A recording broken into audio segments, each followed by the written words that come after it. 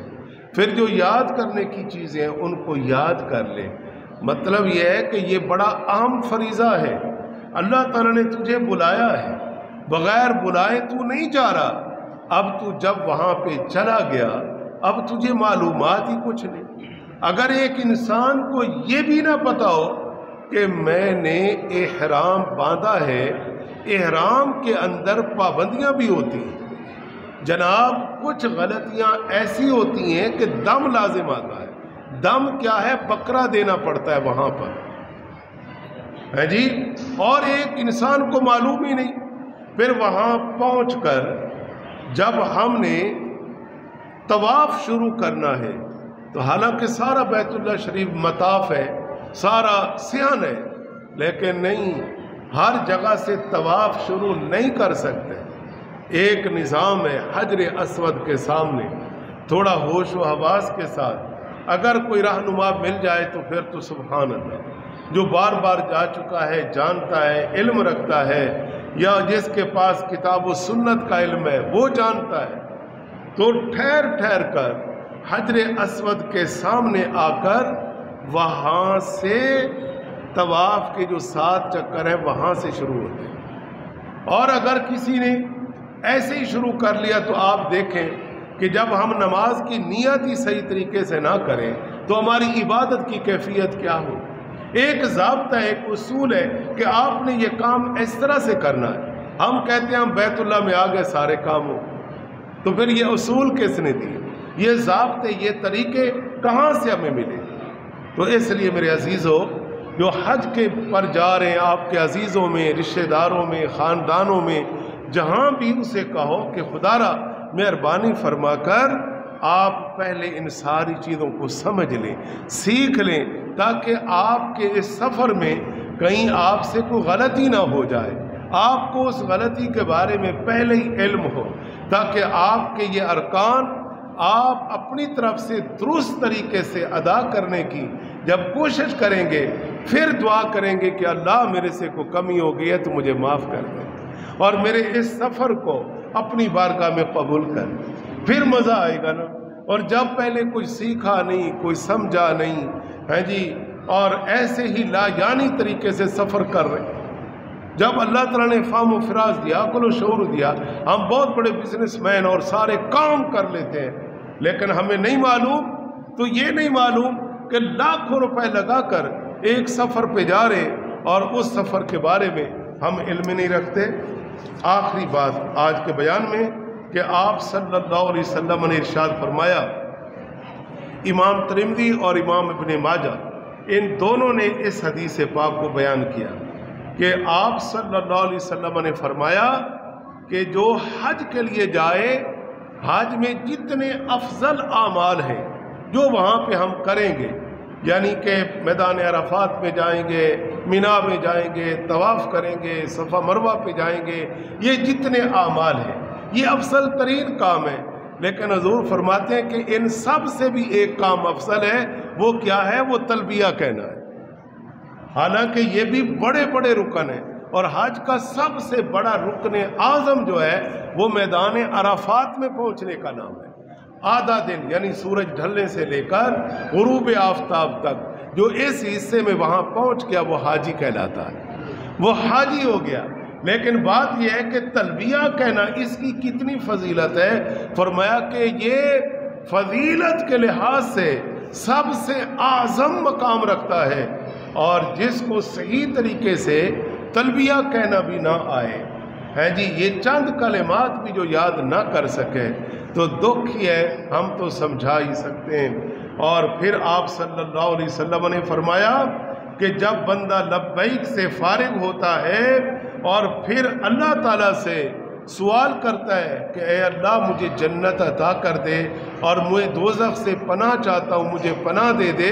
تو اللہ تعالیٰ ارشاد فرماتا ہے کہ اے میرے بندے جو کچھ تو نے مانگا تجھے عطا کر دی، تو نے جنت مانگی جنت دے دی، اور دوزخ سے تو نے پناہ مانگی تجھے پناہ کر دی۔ تو یہ آج ہم نے کچھ باتیں کی، انشاءاللہ پھر آئندہ آگے چلیں گے اور